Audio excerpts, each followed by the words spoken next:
हाँ जी, देखिएगा आज की जो हमारी ये वीडियो रहेगी भाई, इस वीडियो के अंदर जो चीज़ हम डिस्कस करेंगे, जो चीज़ हमारी डिस्कशन के लिए आज के लिए रहेगी, वो चीज़ होगी हमारी भाई केवीएस टीजीटी साइंस भाई। ठीक है, क्या होगी जी हमारी टीजीटी साइंस के बारे में हम यहाँ पे बात करेंगे। और साइंस के अंदर हम सिर्फ किसके बारे में बात करेंगे आज के भाई, फिजिक्स के बारे में हम बात करेंगे।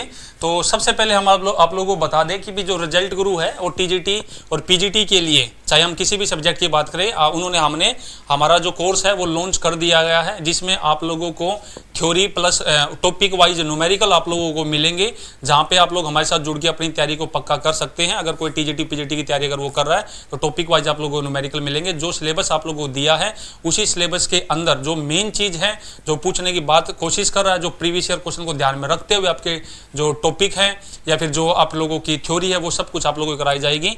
तो चलिए आज की इस वीडियो को स्टार्ट करते हैं। तो हेलो नमस्कार, जय हिंद, राम राम दोस्तों, मैं रवि एक बार फिर से आपका स्वागत करता हूं रिजल्ट गुरु के ऑनलाइन टीचिंग प्लेटफॉर्म पे।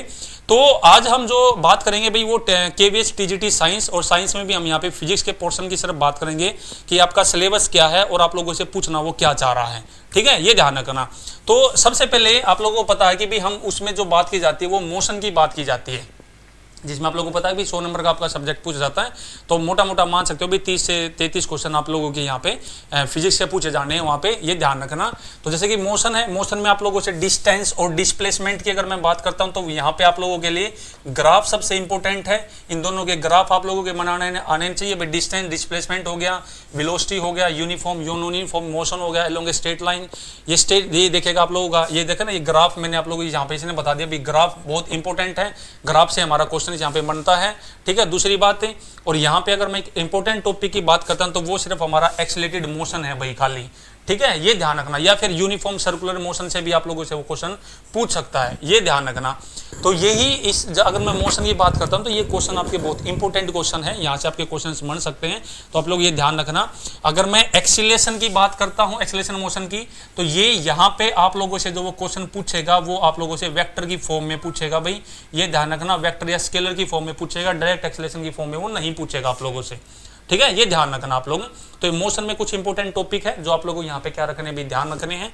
सॉरी, इंपॉर्टेंट नहीं, ये जो आपका सिलेबस है जो मोशन में आप लोगों से उसने मेंशन किया केवीएस ने, जैसे फोर्स एंड न्यूटन लॉ की अगर मैं यहाँ पे बात करता हूँ तो यहाँ से मेरे हिसाब से आप लोग ये देख रहे होंगे कि भाई सिलेबस तो आपके सामने ये है, लेकिन अगर मैं यहाँ पे बात करता हूँ तो आप लोग यहाँ पे रिएक्शन फोर्स की हम यहाँ पे बात करते हैं, स्पेशली हम यहाँ पे मोमेंटम की बात करते हैं भाई। मोमेंटम ये बहुत ही ज़्यादा इंपॉर्टेंट टॉपिक है आपके, मोमेंटम। और यहाँ पे बात करें रिएक्शन फोर्स की, देखो सिलेबस तो वैसे बहुत ज़्यादा होता है, लेकिन हमें वहाँ पे फिजिक्स भी करनी है, केमिस्ट्री भी करनी है, लेकिन यहाँ पे हम फिजिक्स के मेन टॉपिक की बात करें जहाँ से वो क्वेश्चन ज़्यादा पूछने के उसके चांस होते हैं।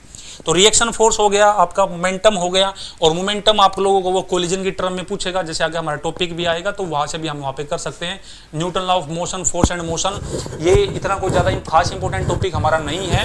तो टीजीटी में खास बात क्या होती है कि भी वो आप लोगों से बिल्कुल डायरेक्ट क्वेश्चन पूछेगा, कोई घुमा फिरा के क्वेश्चन पूछने की कोशिश नहीं करता है। तो ये बात आप लोग ध्यान रखना। जैसे नेक्स्ट है हमारा ग्रेविटेशन है। ग्रेविटेशन में आप लोगों को सिर्फ जो चीज़ें पढ़नी है वो आप लोगों को ये एक्सेलरेशन ड्यू टू ग्रेविटी आप लोगों को पढ़ना है, जिसमें वेरिएशन ऑफ जी भी हमारा आता है। ठीक है जी, और आप लोगों को फ्री फॉल के बारे में पढ़ना भाई। यहाँ पे फ्री फॉल का केस हो गया, फ्री फॉल के केस में आप लोगों से वी हो गया, यू हो गया, टी हो गया, एस हो गया, ए हो गया, इन सारी चीज़ों को निकालने के लिए आप लोगों से वो पूछ सकता है भाई, कंडीशन आप लोगों से पूछ सकता है। ठीक है, टाइम वगैरह, तो ये ध्यान रखना। एक्सेलरेशन ड्यू टू ग्रेविटी में आप लोगों को जी के वेरिएशंस के बारे में मैं आप लोगों को यहाँ पे बताऊंगा कि आप लोग ये जरूर पढ़ के जाना। जी का वेरिएशंस बहुत ज़्यादा इंपॉर्टेंट है जो आप लोगों को यहाँ पे पढ़ना है जी। ठीक है, ये ध्यान रखना। और साथ ही साथ यहाँ पे एक फॉर्मूला और आपका होता है जी Kepler second law, L = 2am। यहाँ से भी आपका क्वेश्चन बनता है, ये भी बात आप लोग यहाँ पे जरूर ध्यान रखना। अगर मैं एवी की बराबर कांस्टेंट की बात करता हूं तो वहाँ एरियल वेलोसिटी कांस्टेंट की बात करता हूं तो वहाँ इतना इंपॉर्टेंट नहीं है एग्जाम के पॉइंट ऑफ व्यू से, लेकिन यहाँ पे आप लोग वो एंगुलर मोमेंटम की टर्म में ये चीज़ आपकी इंपॉर्टेंट है। तो आप लोग यहाँ पे जरूर पढ़ के जाना भाई, ये क्वेश्चन ये जरूर मतलब पढ़ के जाना, आप लोगों को पढ़ना है, आपको तैयारी बहुत अच्छे से करनी है। तो ये बात आप लोग यहाँ पे ध्यान रखना जी। ठीक है, ये इंपॉर्टेंट टॉपिक है जो इसमें आप लोगों को ध्यान में रखने हैं। सेकंड में अगर फ्लोटेशन की अगर मैं बात करता हूं तो आर्किमिड प्रिंसिपल हो गया आपका और बियोन्स फोर्स हो गया। लेकिन मैं ये बात ये बोलूंगा, ये टॉपिक आपका मोस्ट इंपोर्टेंट इंपॉर्टेंट है। आर्किमिड प्रिंसिपल से आपका क्वेश्चन बनता है, जहाँ पे आप लोगों से डेंसिटी हो गया, मास हो गया, वॉल्यूम हो गया, ठीक है, या फ्लोटेशन की जो बात होती है वो आप लोगों से यहाँ पे पूछ सकता है। प्रेशर की अगर मैं बात करता हूँ तो ये प्रेशर आप लोगों का पी बॉटम हम यहाँ पे बोल सकते हैं भाई, पी बॉटम प्रेशर आप लोगों से निकालने के लिए पूछा जा सकता है, बाकी इसमें और कुछ इंपॉर्टेंट नहीं है। पी बॉटम इंपॉर्टेंट है जो आप लोगों को ध्यान में रखना, बाकी आर्किमिड प्रिंसिपल तो है ही, रो वी की वैल्यू आप लोगों से निकालने पूछ सकता है। या फिर यहाँ से आप लोगों का क्वेश्चन ये भी आ सकता है, जैसे कि हमारा क्वेश्चन होता है ना कि भाई वो आधी डूबी हुई है चीज़, आधी ऊपर है, तो उसमें उसकी डेंसिटी क्या होगी, वॉल्यूम क्या होगी, तो ये चीज़ इंपॉर्टेंट है भाई, आपको ध्यान में रखनी है। नेक्स्ट हमारे पास वर्क, एनर्जी एंड पावर है। इसमें जो मैं आप लोगों को बताना चाहूँगा वो सिर्फ आप लोगों को इनका रिलेशन पढ़ना भाई, काइनेटिक एंड पोटेंशियल एनर्जी का रिलेशन आप लोगों को यहाँ पे पढ़ना है। वर्क डन अगर आप लोगों से पूछा उसने तो वो आप लोगों से इसको दो टर्म में पूछ सकता है, एक आपका कंजर्वेटिव टर्म में पूछ सकता है, कंजर्वेटिव में, और एक आपका भाई नॉन कंजर्वेटिव में, सिर्फ ये ध्यान रखना इसमें, ठीक है। और काइनेटिक और पोटेंशियल एनर्जी का रेशो इनका रिलेशन, और साथ के साथ इनका रिलेशन आप लोगों का मोमेंटम के साथ, तो इन चीज़ों को आप लोग यहाँ पे जरूर पढ़ना, ठीक है। लॉ ऑफ कंजर्वेटिव एनर्जी इतना इंपॉर्टेंट नहीं है, अगर यहाँ से क्वेश्चन बनता है तो सिर्फ वो फ्यूजन की टर्म में आप लोगों से पूछ सकता है, ठीक है, और इसमें ज़्यादा कुछ नहीं है इंपॉर्टेंट, तो ये भी ध्यान रखना।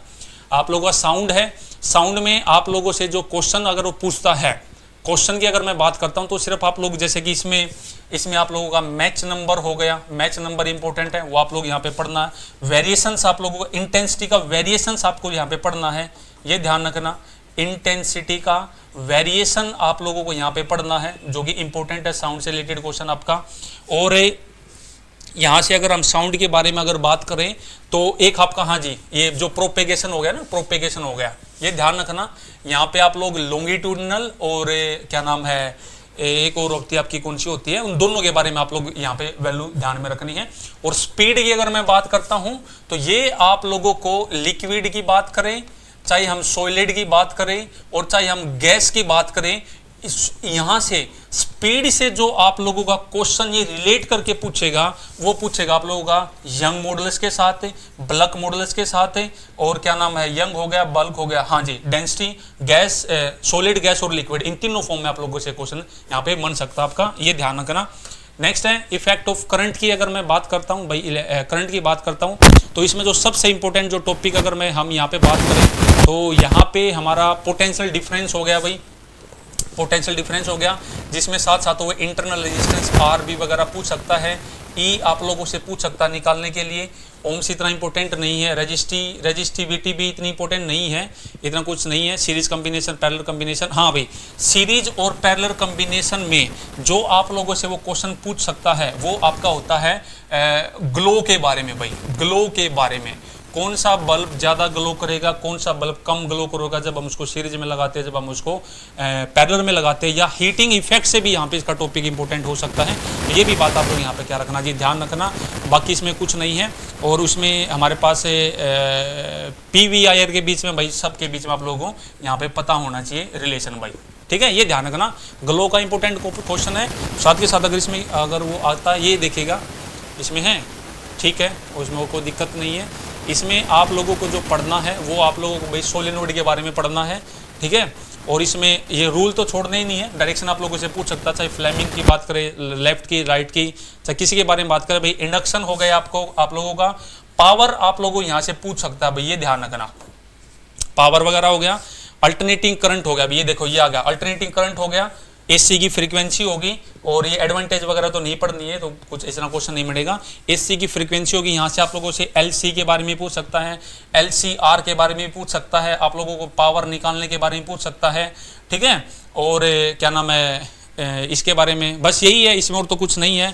ट्रांसफॉर्मर वगैरह हो गया, वेटसन ब्रिज हो गया। यहाँ पे इंपॉर्टेंट टॉपिक है भाई आपको का एमीटर हो गया, एमीटर हो गया, वोल्ट मीटर हो गया, इन तीनों को मतलब गैल्वेनोमीटर में कन्वर्ट करने के लिए भाई, गैल्वेनोमीटर में कन्वर्ट करने के लिए जिसमें हम शंट का यूज करते हैं, ठीक है, वो फॉर्मूला बहुत इंपॉर्टेंट है, यहाँ से आप लोग ध्यान रखना। इसमें फूड प्रोडक्शन वगैरह ये तो उसमें हो गया शायद, ठीक है। नेचुरल फिनोमिना में आ गया भाई, आप लोगों को यहाँ पे जो ऑप्टिक्स है, आपकी ऑप्टिक्स है आप लोगों की, उसमें मैं आप लोगों को बता देता हूँ।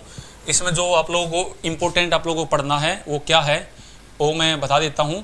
एक तो आप लोगों ने देखा होगा 10th और 12th क्लास में एक पूरी टेबल है, ठीक है, ऑब्जेक्ट वहाँ रखा, इमेज कैसे बनेगी, नेचर क्या हुआ, एक तो वो टेबल बहुत इंपॉर्टेंट है आप लोगों का, और साथ के साथ यहाँ से आप लोगों को क्या नाम है, convex lens, biconvex lens हो गया, और 1/f is equal to mu minus 1 into 1/r1 minus 1/r2, ये फॉर्मूला बहुत इंपॉर्टेंट है यहाँ पे।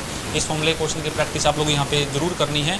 अच्छा जी, ह्यूमन आई में आप लोगों को इसने दे नहीं रखा, कोरेक्शन के बारे में हाइपरमेट्रोपिया हो गया, वो बहुत इंपॉर्टेंट है भाई, पेरोस्बिया होगा, हाइपरमेट्रोपिया, उनकी कंडीशन, फार्मूले, डायग्राम, सब कुछ यहाँ पे इंपॉर्टेंट है, आप लोगों को यहाँ पे ध्यान रखना। प्रिज्म बहुत इंपॉर्टेंट है भाई, प्रिज्म में आप लोगों से यहाँ पे डिस्पर्सन हो गया, ये वैल्यू आप लोगों से पूछ सकता है भाई, प्रिज्म बहुत इंपॉर्टेंट है आप लोगों से, ठीक है, डेल्टा वगैरह पूछ सकता है, ये ध्यान रखना। और इसमें लॉ वगैरह ये इंपॉर्टेंट नहीं है इतने कि भाई जहाँ से आपका क्वेश्चन बन सकता है, तो ये ध्यान रखना। आपका इंटरफेरेंस हो गया, आपका जी डाइफ्रैक्शन हो गया, आपका पोलराइजेशन हो गया, और जी प्रिज्म हो गया, ये कुछ सिलेक्टेड इंपॉर्टेंट टॉपिक है जो आपको सारे के सारे करने पड़ेंगे, ये ध्यान रखना। इंटरफेरेंस की कंडीशंस आपको ध्यान में रखनी है।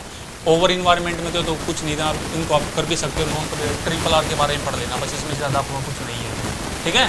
तो टीजीटी साइंस है भाई, टीजीटी साइंस में जो फिजिक्स का सिलेबस है ये इंपॉर्टेंट है, जो मैंने आप लोगों को बताया है। तो रिजल्ट गुरु ने ऑलरेडी बैच को लॉन्च कर दिया, जिसमें आप लोगों को टॉपिक वाइज न्यूमेरिकल मिलेंगे। आप मुझसे जुड़िए, अपनी तैयारी को पक्का कीजिएगा। आप हमारे कॉन्टैक्ट नंबर पर फ़ोन करके अपने जो कोर्स की डिटेल ले सकते हैं। नमस्कार, जय हिंद, राम राम।